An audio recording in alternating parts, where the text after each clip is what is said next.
Hello, and welcome to Warhammer 40k Book Club. This is episode number 6, in which we're discussing Black Legion by Dembski-Bowden. I'm Jen Bozier. And I'm Carrie Honey.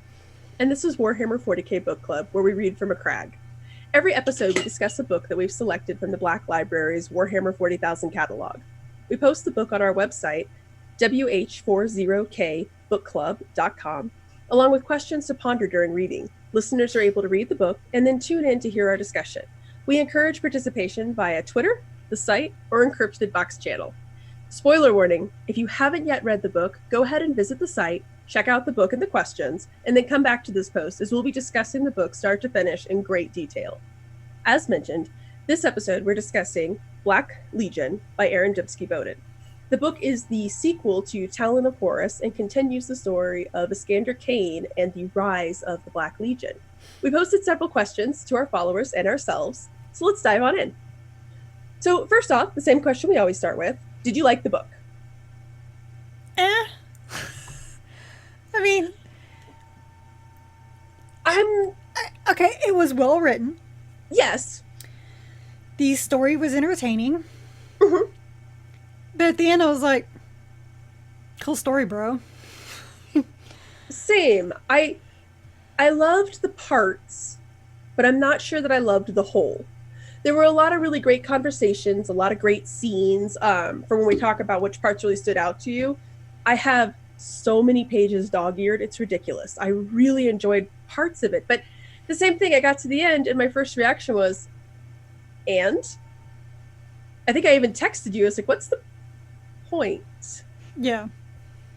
I don't have an answer. And then my biggest thing with it, what's the point, is that I even asked you later, like, are we sure this is a trilogy? And I asked that because if this is a trilogy, this... Okay, I made a comment like last week that Dembski-Bowden is the GRM of the Warhammer 40k universe, and that's just because like he just doesn't care. He just kind of kills everybody. But I'm beginning to think that might be the case if this becomes not a trilogy, because wouldn't that make him the Robert Jordan? No, because GRM, he said that Song of Ice and Fire was going to be a trilogy. And then do you remember that? Yeah, I do. I remember that. So does Pepperidge Farm. Yeah, Pepperidge Farm definitely remembers. And then it was going to be 5 books. Mm-hmm. And then 7, and now he's talking 8, maybe 10. Yeah, it's never going to end, so don't even buy it. But so the reason I think we both came to that conclusion is that the first book, Talon of Horus, details what they consider to be the first Black Crusade, right? Them going to kill Horus. Or really Fabius Bile. Fabulous Bill? Fabulous Bill, yes.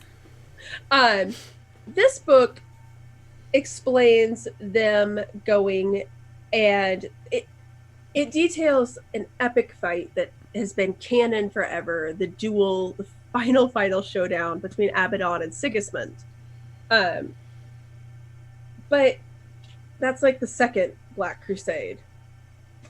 We're on the 13th. So for the third book, is he just going to kind of encompass 3 through 12 like in one chapter and then focus on the 13th? That I like the descriptions enough that I wouldn't mind having an actual detailing of all the crusades, but I don't know if I can read 12 more books. 12 more books, I know, right? Well, there's that, and more importantly, I think I would have liked this book a lot more had it been, or I would have felt that it had more bearing had it been more about the crusade itself and less about Iskander Khayn's adventures in being shackled to another dude. Well, I mean, that was kind of like at the very end, you kind of find that out. I mean, well, in the beginning and in the middle, I mean, if you had to argue what the main plot is of this, it's him being tied to another dude and having to free himself. Yeah, but he doesn't know that he's tied to him. That's true. Until like probably at the midway point. Mm-hmm. I mean, he just knows that he's like been tasked to basically what we were having is this potential power struggle Mm-hmm. between these two different people who are trying to unite their own, I guess, exile legions. Mm-hmm. And neither one of them will, The air. right, neither one of them is willing to compromise Mm-mm. with one another. So basically, you kind of have like two asshole douchebags trying to fight the other asshole douchebag. I mean, Right. because that's kind of how I really feel about Abaddon in this book for sure. Yeah, well, actually, since we always like to kind of hop around, let's jump to that really quickly because I feel like it's hard. I feel like it really gives more color to any discussion about the book. This Abaddon is very different than the Abaddon that we met in Talon of Horus. In fact, I would argue that I was very taken aback by Abaddon and Talon of Horus. This is closer to the traditional depiction of Abaddon. Really, kind of the way I was writing a lot of parallels between Horus Rising and False Gods to these two books.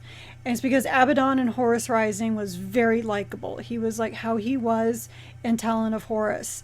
And in False Gods, he was not. And it was almost kind of the same arrogant douchebag here. Right. Not only that, but the other one I couldn't help but notice is that Abaddon, suddenly having only counsel with Mariana. I'm like, wow, we've seen this before when Erebus came on the ship and suddenly Horus wasn't talking to his Mournival anymore. He just had Erebus yammering in his ear. Well, and we'll talk about more about that when we talk about Mariana. There's a lot of parallels there, but this part of me takes it that when they met Abaddon before in the first book, when he's on the Vengeful Spirit, he needs to get off the Vengeful Spirit. Right? He needs something from these guys, and so he needs to get the Vengeful Spirit off, back and running off the planet. Yeah. And he needs these guys to get started. And he's had this vision of this long war and of fighting under this new legion, and he needed these guys. So it felt very, to me, I took it very much as last book was him being the politician. I need something from you, so I'm going to be very charming. I'm going to come off as very reasonable and downright likable, really, because I need something from you. Mm-hmm. In this book, several years have passed. He doesn't need anything from them really anymore. He's already secured their loyalty. He's already secured a legion pretty much. He doesn't need anything from them anymore, and now he's power hungry. Which is kind of what happened with Horus. I mean, oh yeah, completely. Yeah, and it's. I mean, there's a lot of parallels there in this Abaddon. The funny thing is that by the end of the first book, I mean, we even talked about this in the podcast. I liked Abaddon. I was even surprised by how much I liked him. Couldn't stand him in this book. No. Which, to be fair, maybe that's how I'm supposed to feel about him. But he was just unlikable, and every interaction with Abaddon, I was like, ugh, this guy's a jerk. Very, I go back to like how he was in maybe not even False Gods, but by the third book, and the name is escaping me right now. They're starting to blur together, and I'm only on books Galaxy and Flames. 7? I don't even remember. Yes, you're Galaxy. On 6 because you're in Descent of Angels, right? Yeah. Okay. Yeah. Again, starting to blur together. But you know about Galaxy and Flames, like I could not stand this guy. It's like, oh my gosh, he's running his mouth again. Can someone please shut him up? Because what happened to the guy who was so kind to everybody and who's willing to listen to everybody, and now in False Gods, he's ready to kill this remembrancer for just asking a simple question of what did Erebus give you? Like, which the answer to that is we had Erebus poisoning everybody. But at the same time, though, you have to wonder like how much of that is really part of them, though, and he just just kind of unlocked that potential to become a total jerk.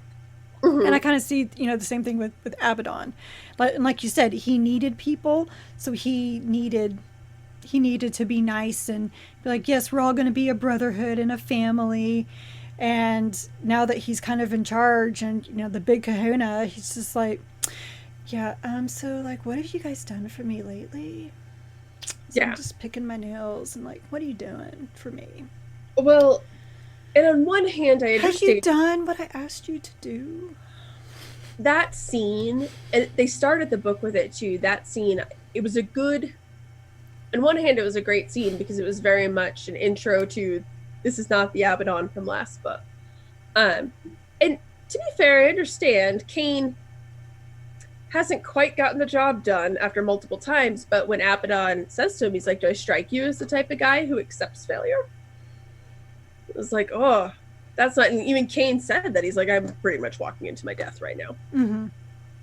And just as callous as he is. So there's several examples of that in the book, but the one that really struck me is when they go to meet, what's his name? Daravek. When they go to meet Daravek, and he has a champion who steps forward, and of course Telemachon's like, I got this because I'm an emperor's child and I'm also master swordsman, and Abaddon's like, no, Kane, you do it, knowing that yes, Kane's a swordsman because he's a space marine, but that's not exactly his forte. No, he's a sorcerer. He's an assassin. And was the first thing Daravek says? Oh, no witchcraft. No was it no magic? And he was just like, ugh, that word. I do love how much he hates that word. But that was very callous of him, right? I mean, that was just, and Kate even says, he's like, here's my punishment. Mm-hmm. Which. And then we survived. Abaddon's like, see, you found your hate. I'm like, very nice of you to find a lesson in him, surviving your punishment. Right. Like, what would you have done if he died? And like, oh, well. I guess I gotta find another one. I mean, that was a really good scene of his callousness. I think the other scene that we talked about is, of course, when they meet the warp ghosts and who offer to lead them out of the rift. And they ask Daravek and Horus for payment. And Daravek is, I'll give you all these ships and I'll give you all these dudes. And they turn to Horus, and Horus says, whatever you need. Well, because they didn't specifically ask for payment. They said, we want a sacrifice. And Daravek promising all these ships, and he was promising Abaddon stuff. That was the best part. Whereas Kane's like, wow, this is like really, really bold. He's like promising these things that he doesn't even have. And, but that's not a sacrifice. That isn't right. That's not something that's painful to you to lose. And well, the thing that I thought was interesting, though, I mean, because on one hand, it's very clever. Mm-hmm. Take whatever you need. Very clever. But he had no idea what that would be. Like, I think he suspected, right? Like, I think he suspected that it would be something painful. But the thing that struck me the most, and I know that they don't care about the mortals, but where Kane is saying, he's like, we have literally no idea what this cost us in humans. Mm-hmm. And then, of course, it cost the Master Kai. Well, going back to the humans, not only because they went through, because remember these ships are basically flying cities. Yeah. They went down to where like the crew is, which is the humans and even the mutants, and they were having children. They talk about how so many of them were born in the warp or born on the vengeful spirit. This is all that they've known. And the warp ghosts came down and took anybody that had any psych or ability, which meant children. So you think about that, even though they're mutants, they still love their children. They didn't agree. They like, well, we did not sign on for you to give away our children like this. So that's a huge risk, because now you might have all these mortals ready to leave as soon as possible. As soon as we get to and playing it outside, peace. We're done.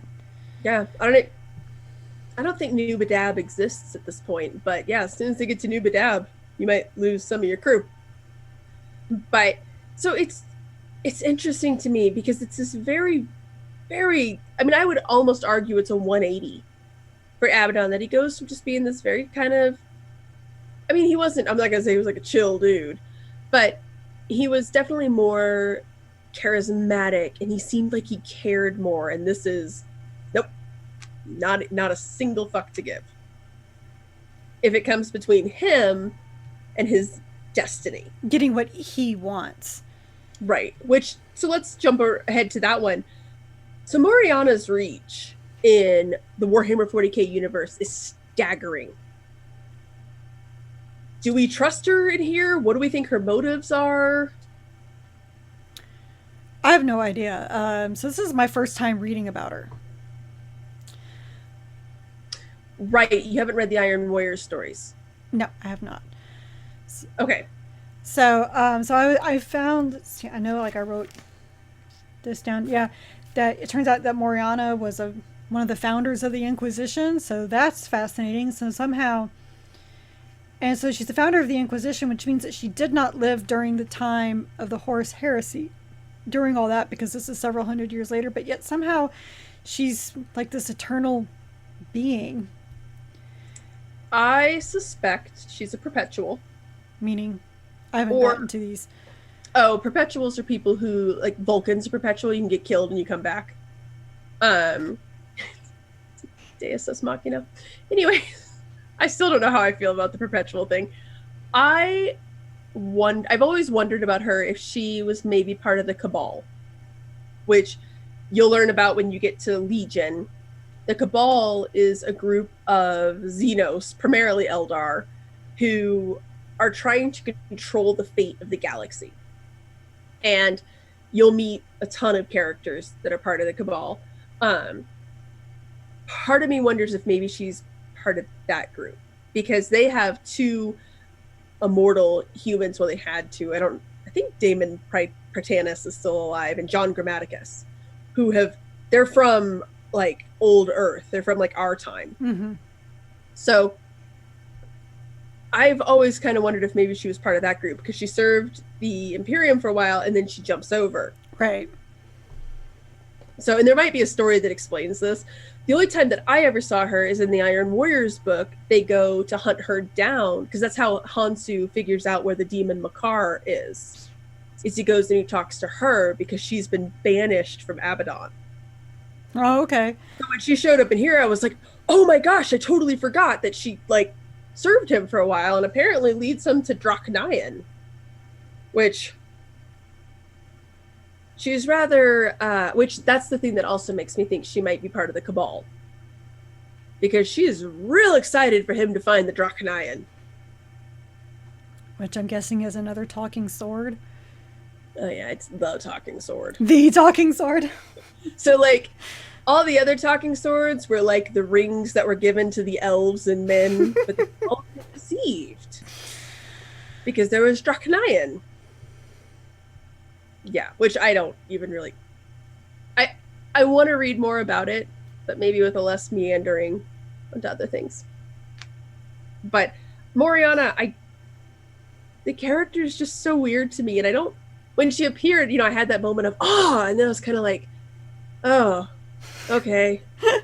Well, I hate the Cabal. I hate that plot thread. And once you read Legion, I'll be really interested to see if you're kind of agreeing with me on this one, or if you don't get that same vibe. So once I kind of, especially with her pressuring for Draknayan, I was like, oh, I bet she's Cabal, and now I hate her. Get her off the paper. See, that just reminded me of Erebus. So much. Just the constant, A lot of parallels to Erebus. Hey, this way. This way. You should go do the evil stuff. Don't listen to them. Listen to me. I just came in your life, but listen to me. But, like Erebus, I just came into your life, and I'm telling you all the things you want to hear. Like, I'd call her a sycophant if she wasn't clearly playing her own angle. No, I really did enjoy when Kane had her escorted back to her quarters. That scene was amazing. In fact, so what parts really stood out to you in the book? That was one of them, when he talks about how it's the first time he even felt a little bit of fear in her. I liked later when he was like, I kind of regretted having Nefertari guard her so well. That was great. Okay, so, Nefertari? Yeah. The hell? How is she here? So apparently she didn't die because remember the only way she can die is if she knows she's dead, and technically he just knocked the sense out of her. He didn't tell her she was dead. But if you're talking about how is an Eldar on the other side is in the Eye of Terror because Slanesh. No. I thought she was pretty dead. I think that's the reason, because if you remember, I even said this last podcast that it was kind of a weird little conversation when all of a sudden Abaddon was like, how is she still alive? She feels dead. And he was like, oh, it's because I've tricked her basically into thinking that she's still alive. And he was like, so for her to die, she'd have to know she was dead. It was a really weird little interaction. Right. I think it was put in there just to explain why she's still alive. I guess I just didn't interpret it that way, as being the only way. Well, she dies. I might be reading too much into it, but that was kind of what I think. That's when she appeared in this book, I was like, oh, right, because she has to know, she has to find out she's dead. I think that's really the only way that I can interpret that. Or unless you just pieced her back together again like you did the first time. Ew. Her in general. So actually, rather than talking about the parts that stand out to us, there's another thing that I kind of want to talk about. Khayon speaks a lot about loyalty to Abaddon, but his descriptions of him are never really favorable, right? So I'm not really sure what to make of his loyalty. And the only thing that I think, and you and I have kind of talked about this, is that it just strikes me as that he has issues. He has some dependency issues. And Nefertari is a really good example of that too. Have you noticed how many times he talks about like being close to her or touching her and then being like, I mean, neither of us find each other attractive though. But there's always this like, he talks a lot about her, the way that they interact with one another and the way she looks and all this kind of stuff. Like, I'm not even sure if he's loyal to anybody so much as he's just desperate for companionship from whoever. I mean, that very well could be. I mean, we saw it with the stuff with Zara. Yeah, I mean, but I guess that's an after effect also of watching what Ahriman did. Yeah. And watching your legion just fall apart. Mm-hmm. Forcing your father to bend his knee. Right. You know, just kind of all of that culminating. And he even talked about in Talon of Horus about how it was just him and Ashur Kai for so long, he'd forgotten what it was like to actually talk to other people. So I was like, well, right. I guess that you and your... I was like, I guess you and your former master didn't have some conversations, but sounds like that Ashur Kai was not one for small talk. Right. Well, and he talks about how it was just those two, which there's, I mean, I love you, but there's only so many conversations we can have for like 100 years on a ship together. But he surrounded himself with the WH40k, but he had the issues with Itzara. He was crushed with the death of Geyer, right? He really often talks about Nefertari, and he professes this extreme loyalty, but he really doesn't have anything nice to say. Telemachon barely disguised loathing. How many times has he talked about how many times they try to kill each other over the century? Right? Really the only person I think he even likes besides Falcus, and even Falcus he's kind of like, yeah, you're second born, so it's kind of weird, is Lheor. Mm-hmm. It seems to be the only person that he's genuinely like, yeah, this guy's cool. And maybe now Ilyaster. Yeah, Ilyaster a little bit too. Mainly because he's funny. Another one, which I'm always like, funny Space Marines. This is great. But yeah, it's kind of weird, right? It feels like he has all these dependency issues. Oh man, you can write a case about that for all of them. I mean, I just finished reading Ferrus Manus, the Primarch novel, and the whole time I'm just like, oh my gosh, how many times is this guy going to be like, why is no one paying attention to me? Like, they just need to deploy like an army of psychoanalysts. The only thing I could think of is I guess that's what would happen if you have 17 other siblings. you're all trying to, vie for that attention. Mm-hmm. Some way, Well, and somehow. also, we've said this before, and I'll keep saying it, is that these people, whether it's Primarch or Space Marine, they're bred for war. And yeah, you could argue some diplomacy and stuff like that, but they're given all of these very practical skills, but they're never really taught how to kind of handle their emotions. And so I think that's why everything bubbles so close to the surface, or even on the ones who, like Gulliman, right? Still waters. But when he does lose it, he loses it, right? Like when he dresses down Frater Matthew. And everybody cheered. The best part of that book. And but they all have this like big guys like feeling these big emotions, right? That they don't really handle all that well. And I think Kane's a little bit like that, which is interesting. And I don't know if that's intentional or if it's just kind of the way it comes across. Well, I think it's also because, as Kane mentions, like, I think it really is 3 times, because when Abaddon kept saying, like, where's your hate? Why don't you have your hate? Don't you hate the Emperor? He was like, no. Like, I don't hate the Emperor. I don't hate the Space Wolves. He said I hate... It's like, the only thing I hate is that I hate that we were... I hate that the Space Wolves were tricked and betrayed, which was by Abaddon's father, by the way.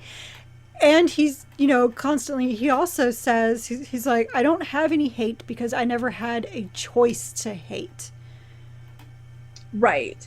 And yet, so he says that, and now granted, this could be because he's narrating 10,000 years, right? But on page 96, he says, actually one of my favorite parts is that when he says, we have little idea which thin-blooded newborn conclave of hypno-indoctrinated soldiers is hurling at itself at us with oaths of the Emperor himself would have found insane. That's right. So lovely. But then he later says, our hatred is still hot. Our wounds are still fresh. It has always been this way and shall always remain so. Time cannot dilute the venom that flows through our hearts. So I don't know if that's saying that he eventually does very much find hate. Maybe he never hates the wolves, but he does hate the Imperium in general. The Imperium, yes, but I'm saying like the Emperor in specific, he's like, oh yeah, no. He's like, no, not really. Like, he didn't make the order for the Space Wolves to burn Prospero. Yeah, that would have been Horus. Yeah, that'd be... And Abaddon, you were kind of cool with that. Yeah, you were like, madman. Yeah, I mean, it's... And why did Horus do that, by the way? Probably because he knew that Magnus was going to go warn Daddy. Pretty much. Well, and that he was kind of dragging his feet to the whole... Anyways, they're a complicated bunch.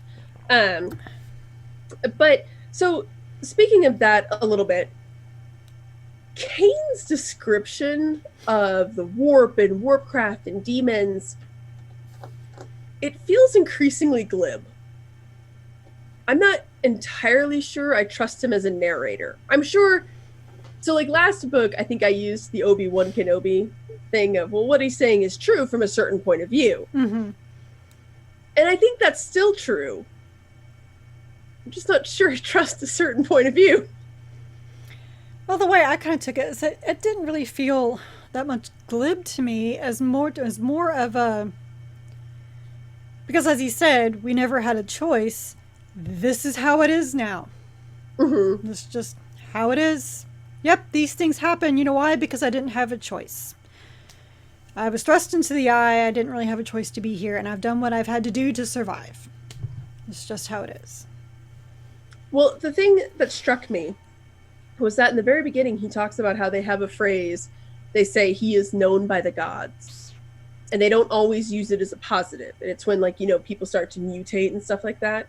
And he mentioned in Talon of Horus how unattractive his mutations were to the Inquisition. Mm-hmm. And he mentions in this book, remember when he talks about getting his fake arm, he talks about how he's like, oh yeah, it's mutated all to hell now.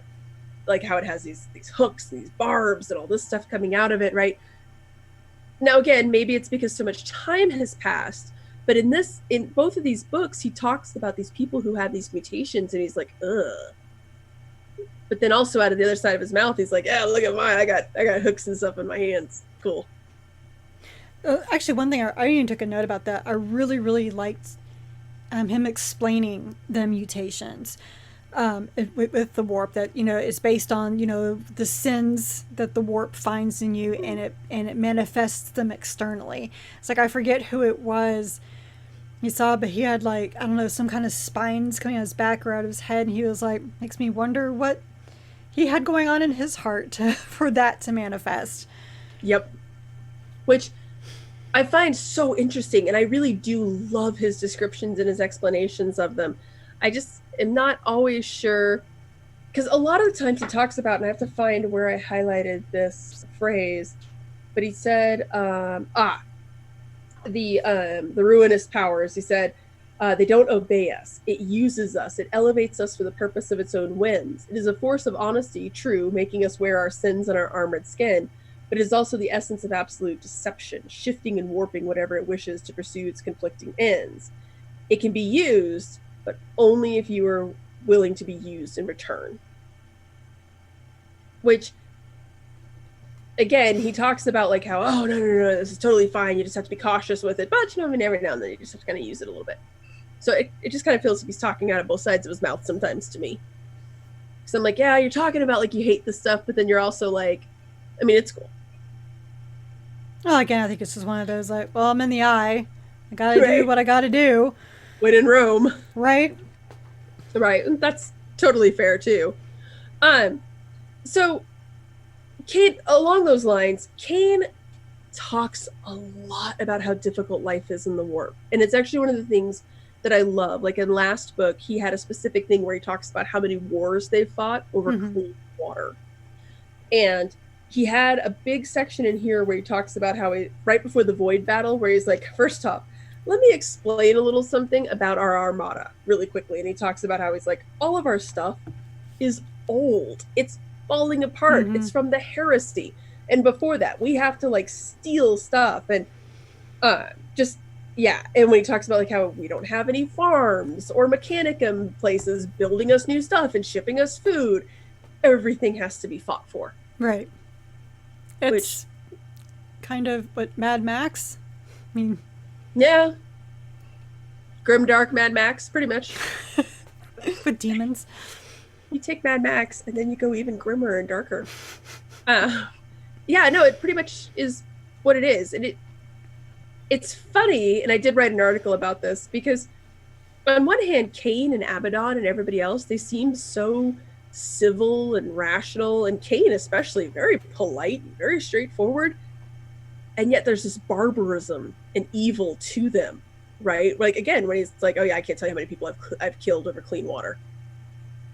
Whoa. And that when they're stealing the stuff that they're stealing, it's not like they're not buying it, right? But again, like it's like one of those like, this is how it is now.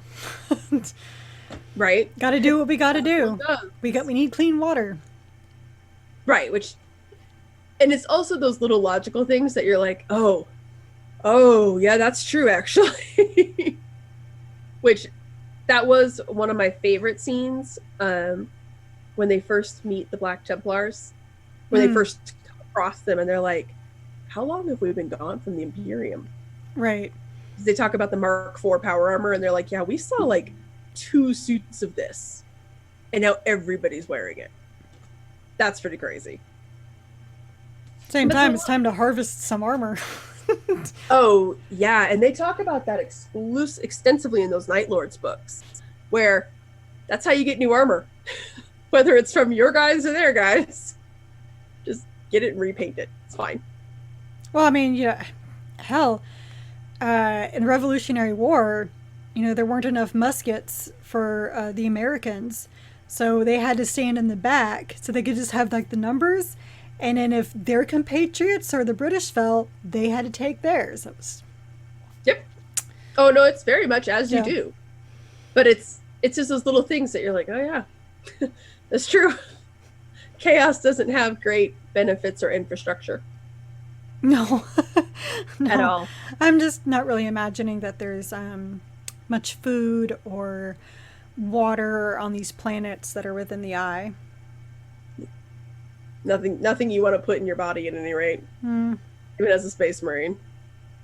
Um, so one of the big scenes that I really want to spend time talking about is, of course, the death match, Sigismund versus Abaddon. So we always knew that this was coming and this was a thing. And that's the whole reason that the Black Templars could exist is because Sigismund just couldn't let it go or calm down. That was actually okay. So I only met Sigismund in Flight of the Eisenstein. That's my only interaction with him. And so I didn't know that there was some big face off between Sigismund and Abaddon. Thing I loved about this, though, first of all, I love that Abaddon was like, Sigismund, it's so good to see you. Like, let's catch up. Like, I can't believe you're here. This is so great. Whereas Sigismund is just like, it wasn't just that. It was the fact that he was like, okay, cool. Why don't you come join us now? Like, right? And that was like the old Abaddon that we saw when he wasn't just like, fuck you. He got up there and was like, okay, cool. Come join us now.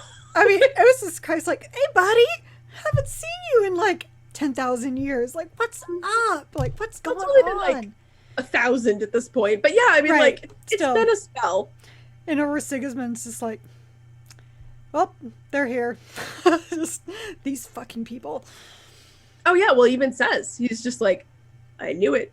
I told everyone you'd be back. But it kind of broke my heart a little bit in a way that, yeah, Abaddon was like, oh my God. And then again, his next thing, instead of launching into it, like, he didn't recognize it for what it was. I honestly believe that Abaddon thought that he could just talk some sense, and then Sigismund would be like, yeah, okay, good plan. Oh, you know, like what Fulgrim tried to do? Yeah, like he gave it the old college try. Hey, buddy, pretty cool over on this side. It's not. We know the truth. But we have cookies. Yeah, cookies. They're just like really old, and I don't know that I would trust them. They have a tentacle. But yeah, I mean, that part made me really sad. And then I loved how respectful Abaddon was. That it wasn't this, again, he didn't turn into like the snarling, foolish lapdog of the Emperor. No, like, he bowed and he respected him. And even Kane's description of the battle is very reverent. My favorite line is when he talks about like how it's been 1,000 years and Sigismund is just slowed down to our speed. Right. When he talks about how this is like the finest swordsman the Imperium has ever known.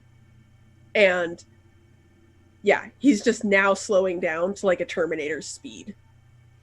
Which, oh my gosh, I got chills reading the whole thing because I was like, this is so good. I think my favorite line in that was just explaining why Sigismund is still there. It's like, the man just refused to die. Like, he was so angry.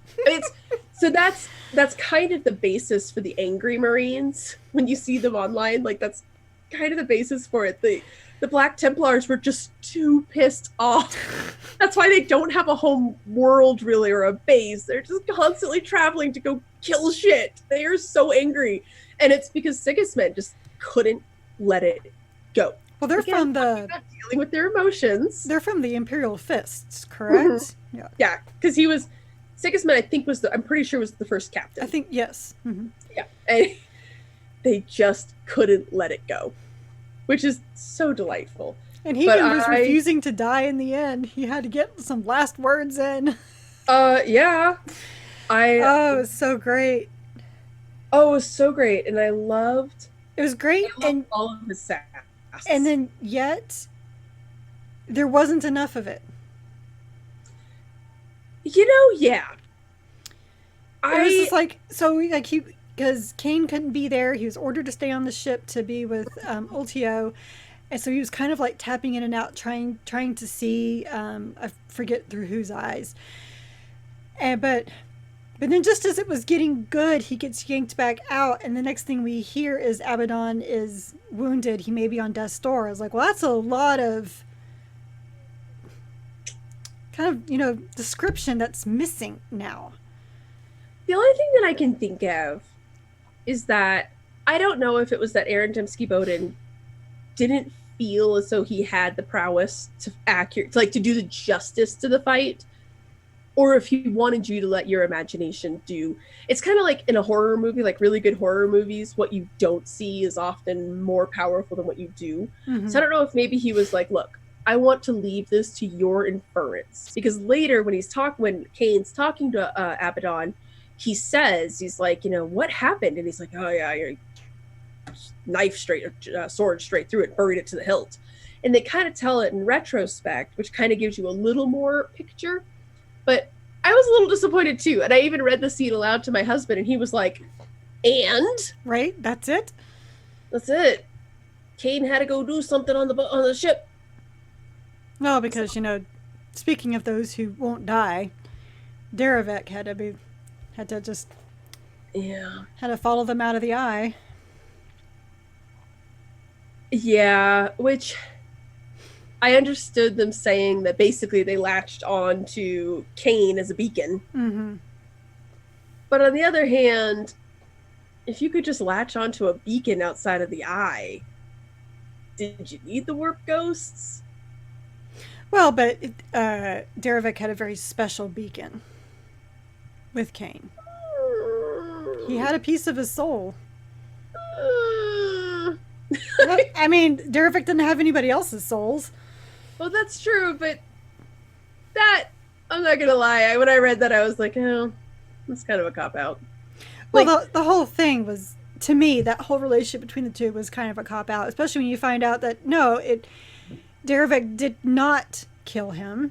Mm-mm. He just happened to be like, hey, look at that little demon spirit there. That's important to him. I'm just going to take it. Yeah. The whole thing felt a little weird. That was the only part of the book and that's the only thing I think that, again, that keeps me from loving this book, the whole of the book, was that I was like, oh, okay, I guess that's interesting. I don't really care. It doesn't, and I understand because he's the narrator. This is first person point of view. What happened to you is always going to be more important than what happened to, like, everything else going around, right? Right. Why, like, and to be honest, he's not in a rush. True. He's already said, he's like, I'll tell you everything. And that's fine. That's more than fine. But how is this going to relate to a trilogy? I mean, again, I don't really want to read another 13-book series. And on the other hand, I also don't want to read a book in which they cram it all together. Yeah. Like, I don't know, maybe it's going to be a quad? Shoot. I can't think of the name for when it's a 4-book series. I almost just said quadrilateral, but that's geometry. A quadrilogy? Yeah, I guess. If you know what that word is, let us know. But you're the linguistics major. You should know this shit. That's why I'm really embarrassed right now. It's a quadrilateral, and it has 4 sides. Yes. But I don't. Yeah, I'm not. Again, it just feels a little weird. And again, when you have this epic battle between Sigismund and Abaddon, I care so much more about that than I do about you having to put your wolf down a second time. Yeah, when that happened, I was like, okay. I actually thought that was going to upset you a little bit more. No. I'd already gotten over. I mean, I already went through it once, you know. Yeah. Yeah. Fair. But yeah, that one, I was like, oh, a little bit more of this, please. No, I was more upset about Asher Kai, so that, I think, probably gets us into our favorite parts. What parts of the book just really struck you? I think we both agreed. When Asher Kai gets taken. From start to finish, the warp ghosts show up. They're claiming psychers. They try to take Asher Kai. The 2 things that struck me most, well, I guess actually the 3 things. 1, Kane flat out says, he's like, I wish I could tell you that I fought for my old master. I didn't. 2, Ultio loses her mind and is like, nope, you're not taking my psyker. That's not happening. And the way that Asher Kai de-escalates the situation is by calling her Itzara. Mm-hmm. It's like he knew, like he probably saw this in a prophecy. He knew that this was going to happen. Or when Soneros, whatever, came on board the ship, he knew that was him in the future. Which, that'd be a little weird, going to fetch your younger self. Yeah, but if you're I actually thought the reveal of that was really good. You had the...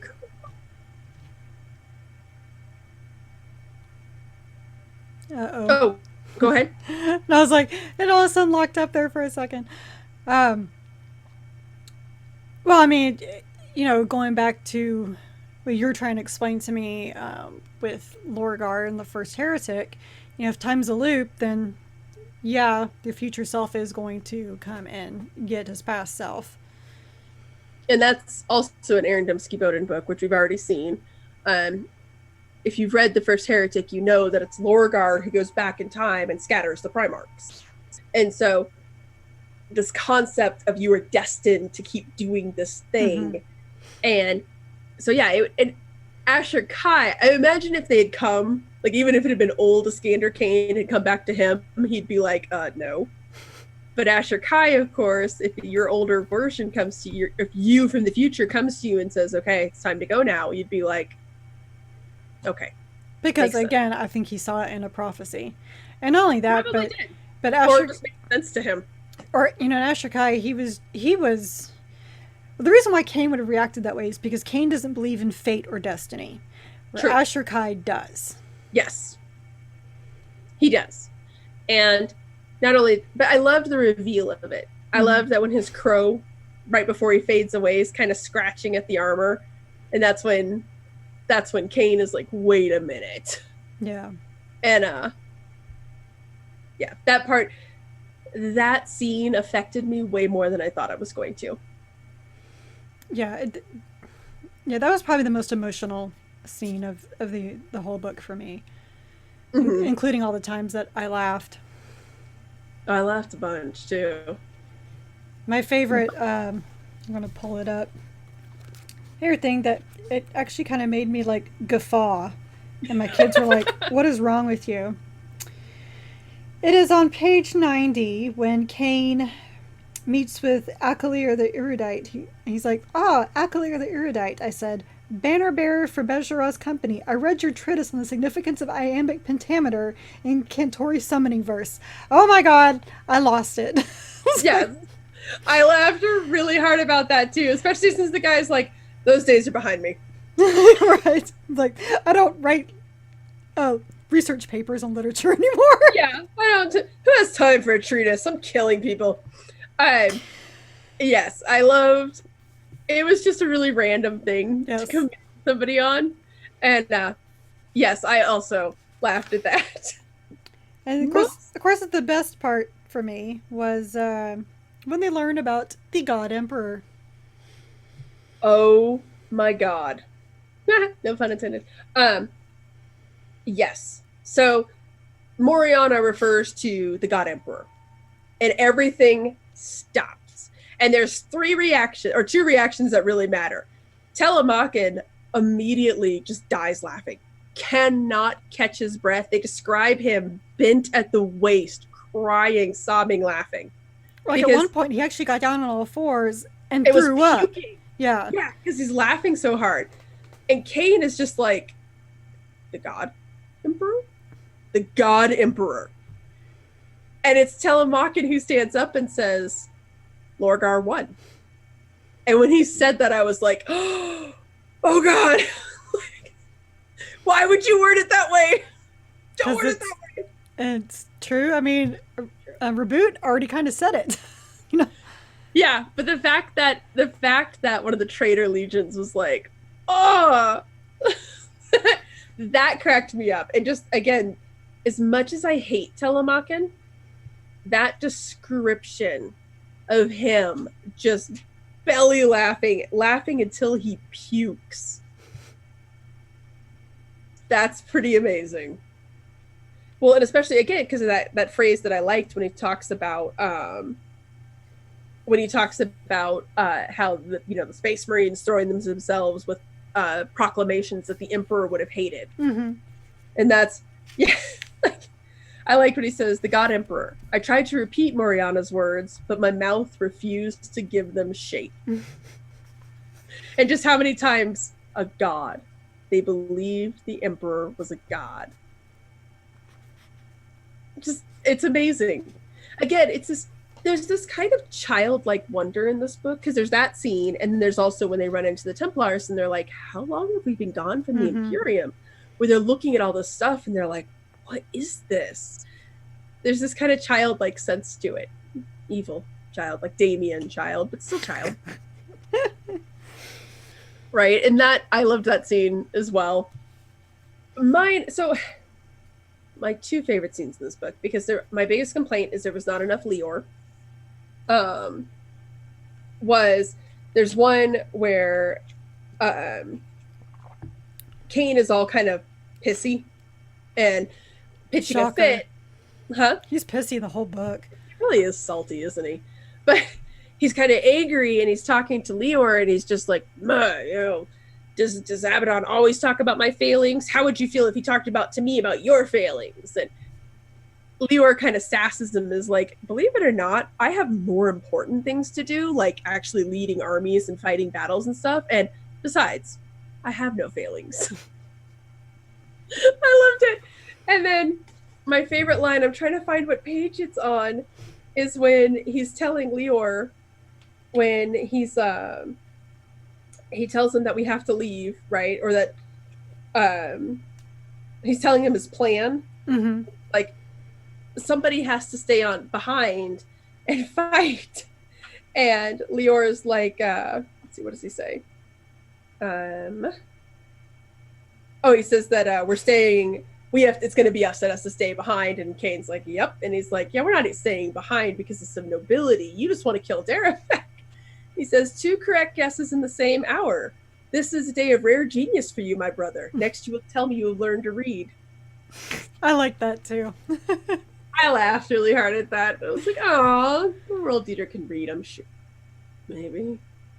I just love the fact that Lheor refuses to learn dialects. Yes. He just says everything in his dialect and doesn't care if it's accurate or not. Yeah. Well, it's, they're very honest people. World eaters. Well, I mean, common clay. You always know what Lheor is thinking. Oh, yes. Which is why this book needed more of him, thank you. Like Pausanias, he's just gonna exit off, and I'm gonna be like, where is he? Yes, I do agree. More Lheor, less Telemachon. Please. Mainly because I just can't stand the Emperor's children.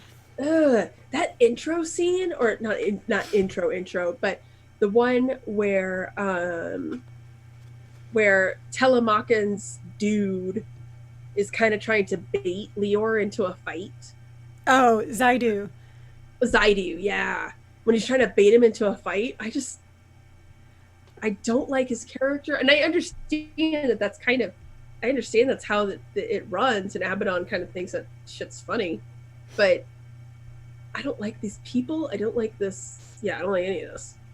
I kind of wish that Khayon didn't interrupt it and let Lheor and Zaidu have it out, because I'm pretty sure Lheor would have destroyed him. Yeah, me too, actually. I feel pretty confident, and I hate their group's name. What was their name? It's like the Masquerade. Oh, right, okay, well... Very Eldar, by the way. Well, I mean, so Telemachon, he took his silver pieces and made a mask, and I assume that's why it's a masquerade. They're very egotistical. I mean... yeah. You have Abaddon's Mournival is called the Ezekarian. Really? Really? Oh, yeah. Look, when I'm referring to my trusted friend group, I refer to you as the Genarian. I hope that you refer to me as the Carrion. No, please don't refer to me as that. It's like a carry-on bag. I mean, This went weird. I mean, just the egos are just so rampant. Of course, I'm left with the easy carry. I was like, man, and we thought that Ferrus Manus's name was on the nose. I mean, come on. Well, and the fact that it's grown to like 14 people now. It's almost like his own personal lodge. It is really. Actually, yes. And he was such a proponent of the lodge. It makes me feel like that's really what he's created. Because, again, once Mariana shows up, he pretty much casts them aside. Right. You know, so that he can go and talk with her. Actually, talking about Telemachon reminded me of another weird thing with Nefertari, is the scene in which Khayon, he pulls off that feather off of Telemachon's gun, and he's just like, you've been hunting her. And he gets really angry and like possessive about it, and Telemachon's like, you know, Slaanesh gonna Slaanesh. That's kind of how I interpret it too. Yeah, he was basically like, what are you gonna do? Which he should have kept him neutered, frankly. Yes. When Abaddon was like, does he deserve to be shackled? Yeah. Have you met this guy? Like, this is like Abaddon. I feel like Abaddon has forgotten a lot of things. Like, first of all, this guy Telemachon, he was part of the entourage that was about to kill Falcus, who was the one person trying to find you. He was it. The only person who was out to find you. Yeah. Khayon just wanted your ship.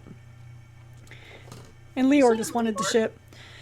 And, you know, and he was part of the party that, you know, stole Horus's body. And I know you don't care about Horus, but you guys do care about cloning. Especially since, you know, they talk about how he has no soul. So what would this clone be? He would be horrific, blah, blah, blah.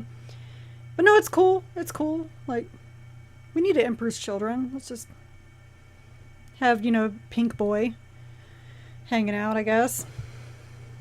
Yeah.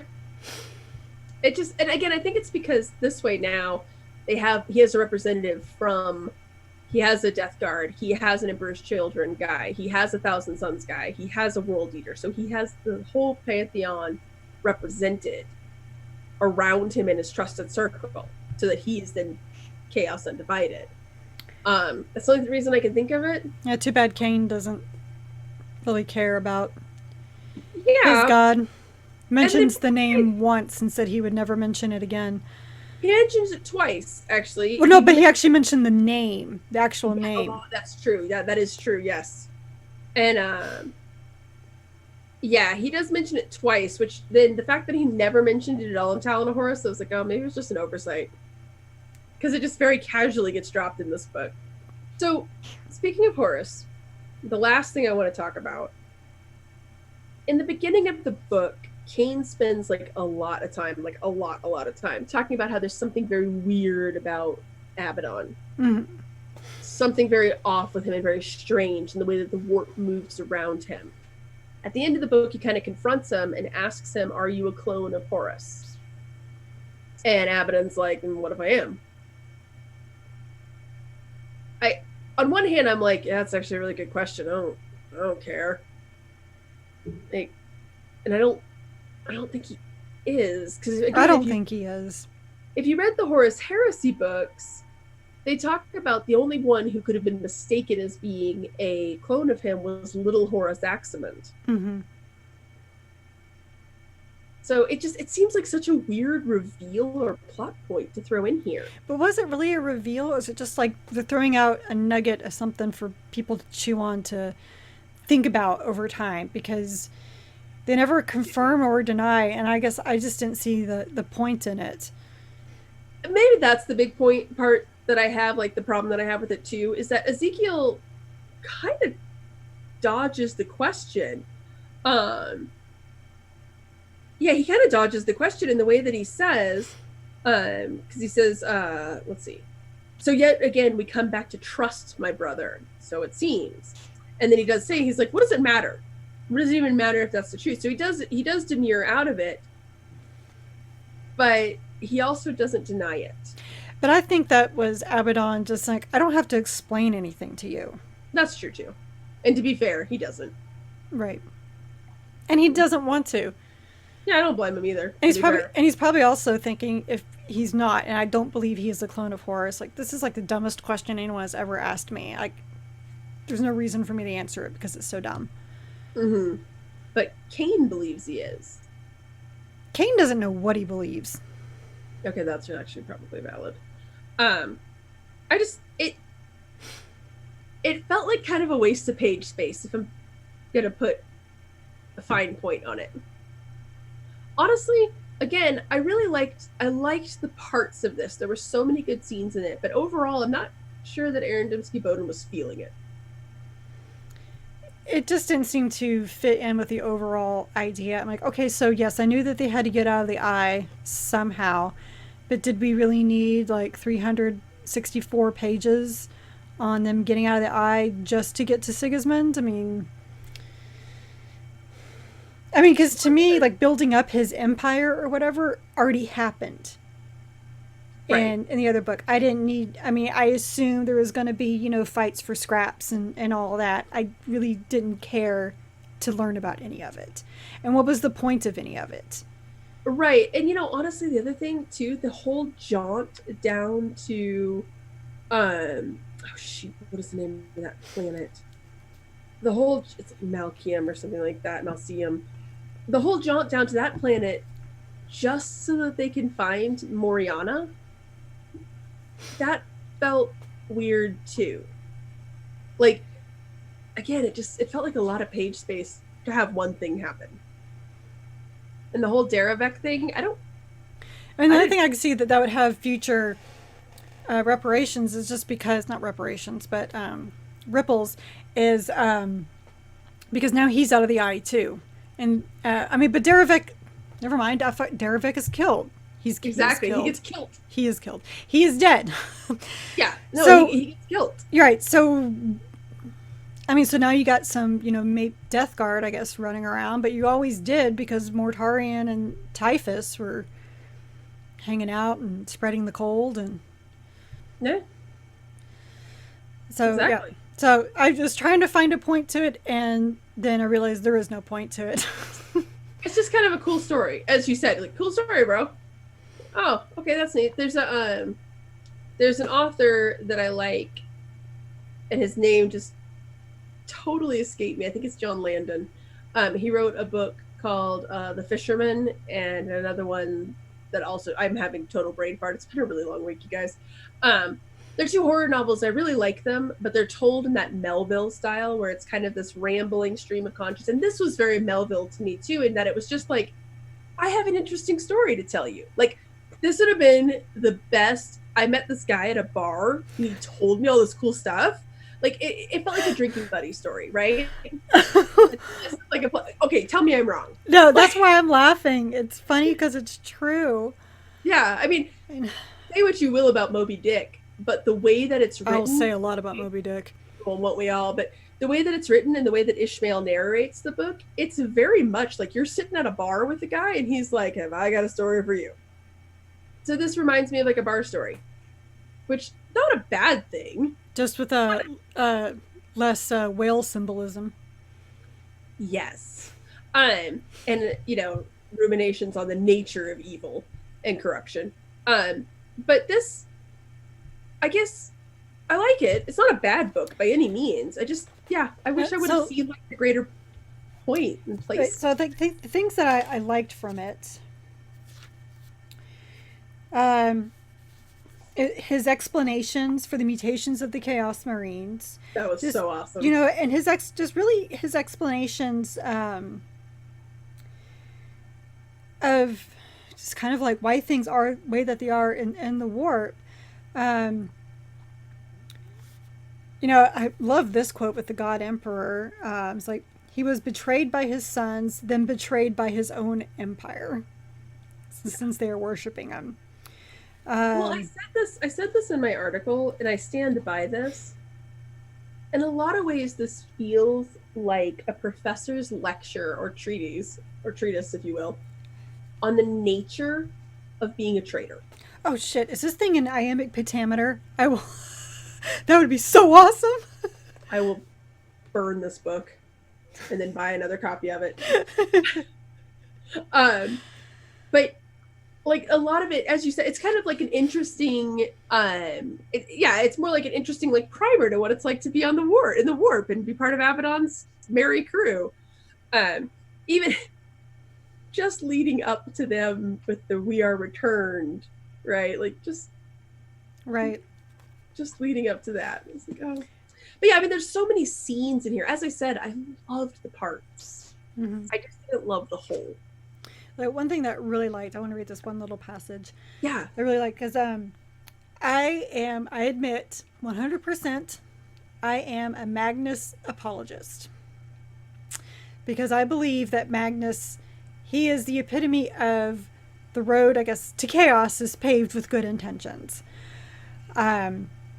With him studying the warp, you know, he tried to intercede for Horus. He wanted to go tell his father, and then the space wolves came and decided we're just going to have a crazy party here and burn the whole place down. And even though the Emperor's like, okay, you just stay right there, like stay there, it's all good, he still's like, no, I must go warn you, and I'm going to go warn you through the one way that you told me not to go, that, you know, this really cool guy named Zinch just told me about. But again, it was like, he did this to warn everybody, and it was for naught. It's just, you know, it's trying to stop things, and it just didn't happen. So one thing that Khayon did discuss, it was on page 174. The more I learned of the warp, the more the Emperor's mandate made sense. I loved this quote. I could not pass the opportunity for power now, not when those around me showed no such restraint, but I could see why the Emperor had commanded us to do so. The more familiar I became with the realm behind the veil, the more I mourned the thousand suns, and our blind arrogance had believed we knew everything worth knowing. I highlighted that as well. Yeah. It was such a good, and that's another reason that, like, I feel like on occasion he's talking out of both sides of his mouth, but I did like that he says that. That when he said, I actually read that aloud to my husband, because when I got to it, I was like, this is probably the deepest and best revelation in this whole book. Which also goes back to why he doesn't hate the Emperor. You know, at the time, you know, they were teenagers. Like, you don't know me. Like, you don't know everything, Dad. Right. We're going to do this on our own. Oh, shit. Wow. Oh. It's like my kids all the time. And you had to go through it, I'm sure, with your daughter, that they insist that you don't know these things, and you try to warn them, like, no, you shouldn't do that. And you're like, whatever. And they go do it. And then they hurt themselves. And you're like, I kind of know what I'm talking about sometimes. I kind of feel like Willy Wonka sometimes. No, stop, don't. Come back. Exactly. This is going to be a life lesson right here. Even though the Emperor was a little stronger worded than that. But yeah, no, I mean, he definitely... I am not a Magnus apologist, but I do You're very black and white. It's because I love the Chaos Legion, so I know chaos. When I say something's heresy, I speak from a point of expert. And there's plenty of chaos to be had. That's true. I mean, Magnus just lost his... It's true. I mean, you're not wrong. He definitely... He wanted to help. He really did.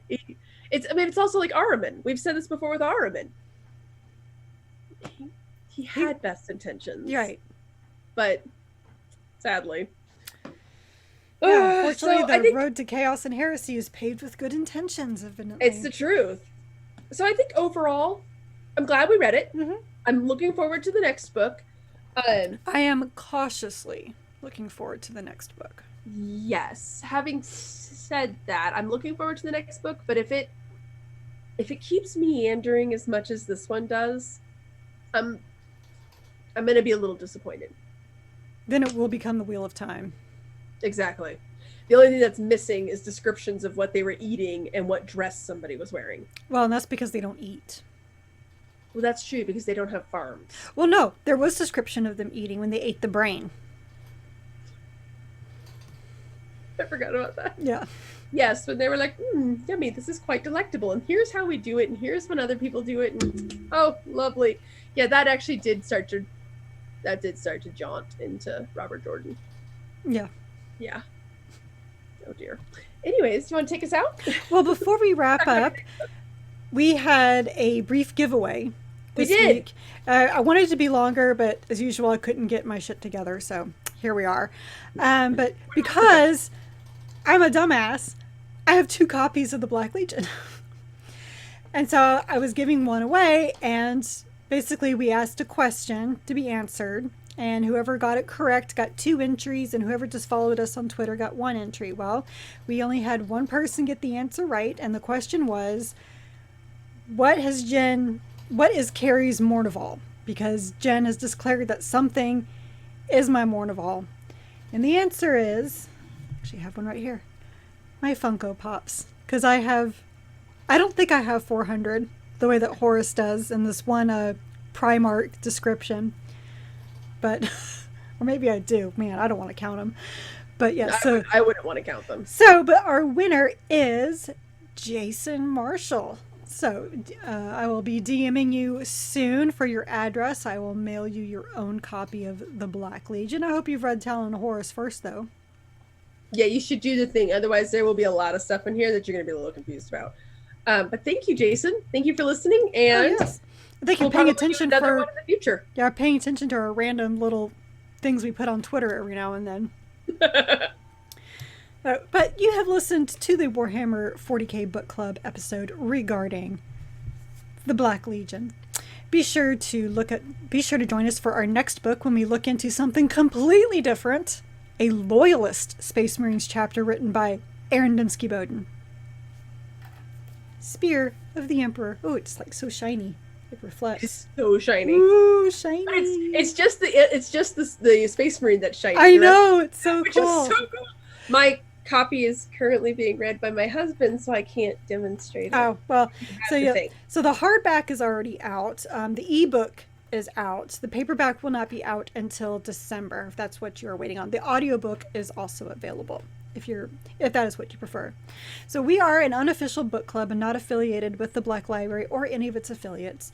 You can find both the vidcast and the podcast on our website, WH40kbookclub.com. If you like this episode, please like, subscribe, give a review, and all those wonderful things to the vidcast on YouTube or the podcast on iTunes, Google Podcasts, or Stitcher. Our site also has articles about our adventures in reading other Warhammer 40k books and short stories outside of the book club books. So please stay a while and read from McCragg. Good night, everybody.